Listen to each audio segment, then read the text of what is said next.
मैं रिसेंटली 3-4 दिन पहले एक विजिट करा रहा था कस्टमर को प्रॉपर्टी। उसमें 72 साल की वो सज्जन थे और उनके जवाई जो करीबन 45 साल के थे, उनको निवेश करना था। तो मैं उनसे डिस्कशन कर रहा था कि आपके ससुर जी इतने अमीर कैसे हैं, क्यों उनके पास इतनी प्रॉपर्टीज आई, क्यों, कहाँ से आए। तो उनके ससुर जी भी बता रहे थे कि हमारे पास पहले निवेश के कोई साधन ही नहीं होते थे। वो बैंक से रिटायर्ड है, उनके पास साधन होते थे एफडी या आरडी। पहले है ना तो म्यूचुअल फंड्स इतने थे, ना स्टॉक्स का इतना जरिया होता था।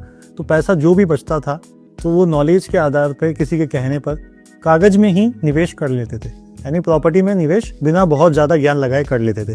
तो आज वो जो प्रॉपर्टी उनके पास खड़ी हुई, मैंने देखा उनके पास करीबन 13-14 प्रॉपर्टीज़ है और जो रिटर्न्स हैं उसमें 1,000% के रिटर्न है, यानी 10,000% के रिटर्न्स भी हैं कईयों में। तो पहले संसाधन नहीं थे, नॉलेज नहीं थी, तो ये दिक्कत नहीं आती थी। लोग कहीं ना कहीं प्रॉपर्टी में इन्वेस्ट कर लेते थे। आजकल संसाधन ज़्यादा हैं तो लोगों के पास 2,000 रुपये हैं तो SIP कर लो, बिटकॉइंस आ गए, क्रिप्टो आ गए, शेयर्स में भी बिना नॉलेज के कई लोग डूब भी रहे हैं। ऐसा नहीं कि सब कमा रहे हैं। गोल्ड में रिटर्न है नो डाउट, पर लोग गोल्ड में भी लॉस कर रहे हैं कि आजकल डिजिटल फॉर्म में सेल करके लॉस कर रहे हैं। कहीं ना कहीं रेट बढ़ रही है तो कोई एक बेच रहा है, जब तो दूसरा खरीद रहा है, जब तो एक बेच रहा है।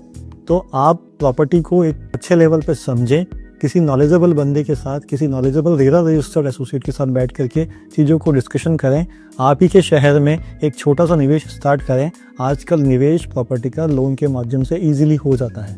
तो चीज़ों को समझें। एफडी के अलावा भी बहुत सारे साधन हैं।